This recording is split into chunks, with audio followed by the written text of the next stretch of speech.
Start. Hello and welcome back to Chasing Trophies. Today we're out and about with FIFA Fan Festival in Toronto, and we came to watch the games. It started off with the crazy game, Portugal versus Pakistan, and Cristiano Ronaldo getting 2 goals a brace. The 41-year-old finally scoring in the World Cup. A lot of pressure on him going into this game. His teammates were under pressure. He was under pressure because the likes of Messi, Kane, Mbappe, even Haaland were all scoring, but it wasn't Ronaldo's World Cup yet. But today it was all about Cristiano Ronaldo getting into the right positions, making the right runs. The service which was missing in the last game was provided today, and he could have had a hat-trick, could have had 4 goals, 5 goals, 6 goals easy. And yeah, Portugal getting a 5-0 victory, an amazing start for them. Not amazing start, amazing restart. After the draw, it looked like they'll be under a lot of pressure, but now they're looking like a better team. And Ronaldo, they're using Ronaldo better as well. I think they have to be a bit smart the way they use him going on. It's a long tournament. I don't think he can play 90 minutes in every single game. I think they'll have to take him off sometimes. He might have to come off the bench sometimes. If the Colombia game, if they're winning 2-0 or something at halftime, they can really bring him off. You have to rest him wisely. But overall, Portugal looked good. Rafael Leao as well, man. He's a very inconsistent player, but today he played really well. He was making the right moves. And then attacking threat that Portugal were missing in the last game, they had it. But today the players looked a bit more free, and this is why it's a high quality team. Under pressure in tough situations, they stepped up. They got the goals, got the possession. It was a convincing victory. Uzbekistan had a goal chalked off, man. It was an incredible goal. It would have been the goal of the World Cup so far, but it was a foul. They didn't get the ball, and unfortunately they couldn't get a goal after that. Now Portugal have to play Colombia. Colombia will play tonight. This is the recording before the game, so if Colombia win, then that Portugal-Colombia game, whoever wins that game will probably go top of the table. Portugal might even come second in this group, so they have to be a bit careful how they go forward, but it does look like a good team.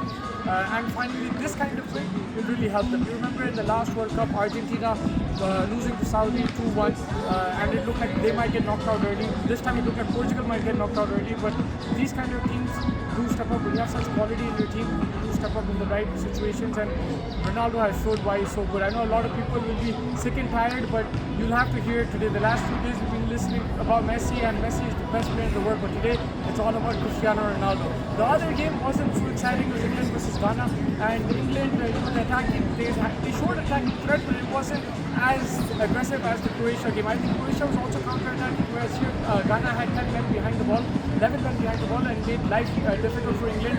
They had only an opening towards the end. Apart from that, not many chances. Harry Kane hitting the bar.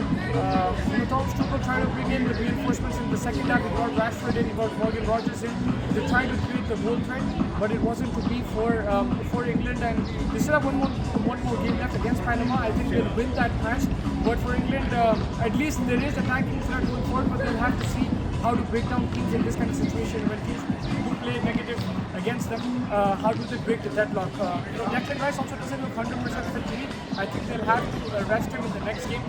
Maybe start Kobe Menu just so that Declan Rice has rest. It's going to be a long tournament. I do expect them to beat Panama even with Kobe Menu over there. So I think that should be there. Declan Rice, remember, is going to be the most important player going forward alongside Harry Kane.